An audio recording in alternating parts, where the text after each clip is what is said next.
Hello everyone and welcome to my little corner of the internet. My name's Michael and I'm bitten by a radioactive bug. It's the beginning of April, so there should be an April TBR, and I've made one. So without further ado, let's get to the 8 books I plan to read over the course of the month.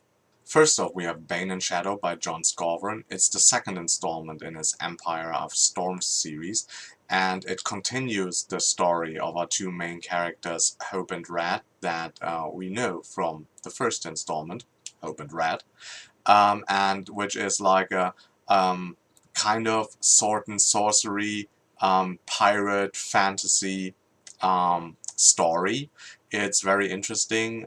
We have familiar tropes like Hope is a girl that loses her parents and is the only survivor of like a magical event, and she then gets like trained by a knightly order, the Vincian, so she becomes some kind of elite fighter. On the other hand, we have Red, who has mysteriously red eyes, and he grows up in the streets of a neighborhood called the Paradise Circle, who is what is or nothing like a paradise at all. And yeah, he has a very tough life on the streets, but he makes the best of it.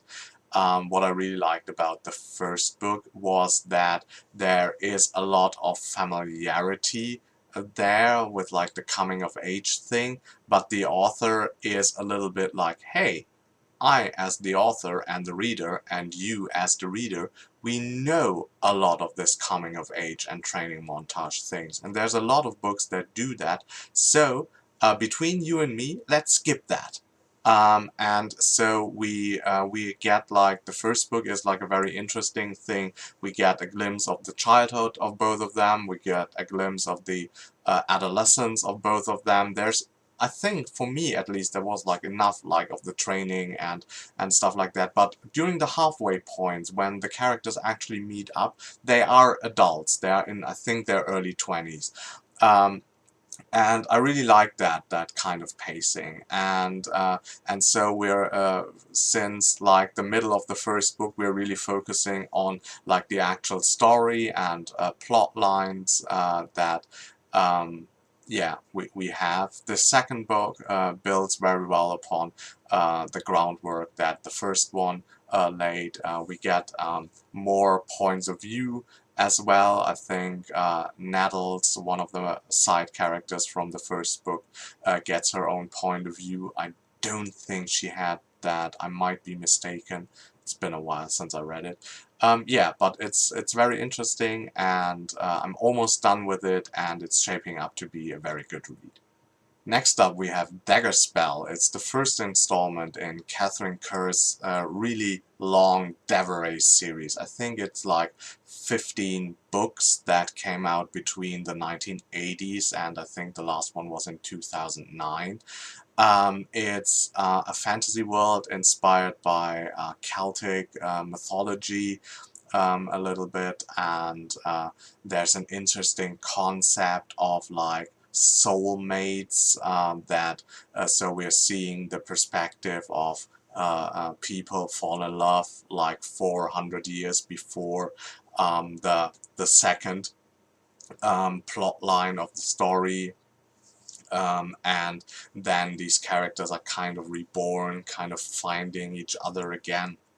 It sounds a lot very romancy, but it isn't. It's a fantasy book that just uses that kind of trope really well, I think. I'm like 1/3 through with it. It's very interesting. It's very different to what you read in like modern fantasy, and so it, for me, it feels like fresh and new, even though it might be a little dated.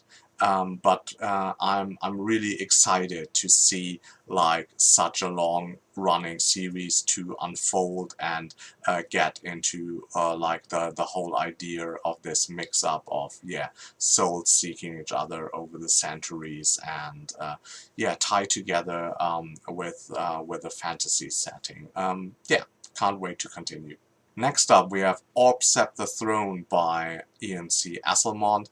It's the 4th installment in his Malazan Empire series, and that is actually something that I want to get to or get through this year to finish up with Asselmont's 6 books that he read in the Malazan world, because I want to get like everything I can like inhale from this world because I love it so much.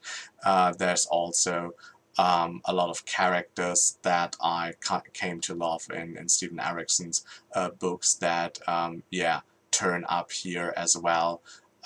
There's like too many different storylines, and it's too deep already like into like the whole series to try to give you like a synopsis. But if you're a Malazan reader, I think you know what kind of like complexity you're going to get and to expect.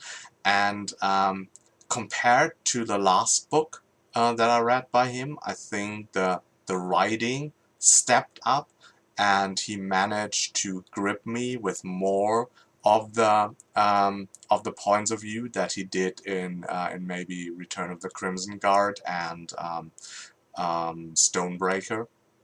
Stonewielder, sorry. So I'm quite intrigued by this. I think I'm like a quarter through with it, and yeah, looking forward to finish it. Next up, there's Osiris by E.J. Swift. This is a science fiction book of a city that seems to be isolated in the middle of an ocean. So there, yeah, is nothing else but the city, and we're following 2 main characters. Adelaide, who's like the daughter of a very important, influential family, and her twin brother goes missing, and she seems to be the only one that seems to be really like interested in getting him back. The rest of the family seems to do more like damage control and is worried about how yeah, that will affect them in the public light. Then we're following a second character who's called, I think, Vikram, and he's part, or he was a refugee, and the refugees are all yeah, like squashed into the western part of the city, and they're living kind of a slum life, and yeah, that's where he's at. I've just read only like the first chapter of both of them so far, so it's going to be interesting to see how that develops and how they meet up in the end. Next up, we have Saint's Blood by Sebastian de Castell. It's the 3rd installment in his Greatcoat series. I think you heard about this series on BookTube. Most of the fantasy booktubers have read it and liked it. It's like a musketeer kind of story in a fantasy setting with like 3 main characters that have this yeah, that form this kind of brotherhood. And yeah, the 4th installment actually is coming out in April, towards the end of April, and I haven't read the 3rd one, and so yeah, I want to read the 3rd one to get prepared for the final. I think the 4th is the final volume in this first quarter. I could be mistaken, but yeah. It is a fun read, fun characters, fast-paced writing, a lot of action, a lot of intrigues as well, and I can't wait to return to this world. Next up, we have Six Wakes by Mur Lafferty, another book I've already started and I'm like a quarter through. It's a very interesting story. We have 6 clones, and they wake up on a ship, and they can't remember what happened to them, but apparently their former clone buddies were murdered, and apparently they were murdered by one of them. But all of their memories are kind of missing, so someone messed up with the downloads of their like consciousness, and the only like memories they have like are the ones they had like from the beginning of the trip, before the trip actually started. And what they find out is that they're already like 60 years into this whole trip. So it's kind of interesting. It's a murder mystery science fiction with a very like unique idea.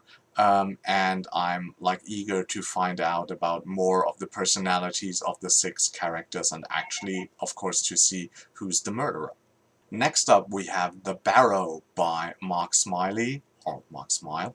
Um, this is like, seems to be a typical adventurous fantasy of a troupe of adventurers who want to find magical items. I don't have read the blurb before. I think I should have done this. I have this for quite some time and there's always something I wanted to get to, but I'm going to buddy read this with Sam from Sam's Nonsense, and she reminded me actually that I had it because she showed it in one of her like TBR books a couple of weeks ago, and we decided, okay, we both have that and it sounded like fun, and so we're going to start it in April.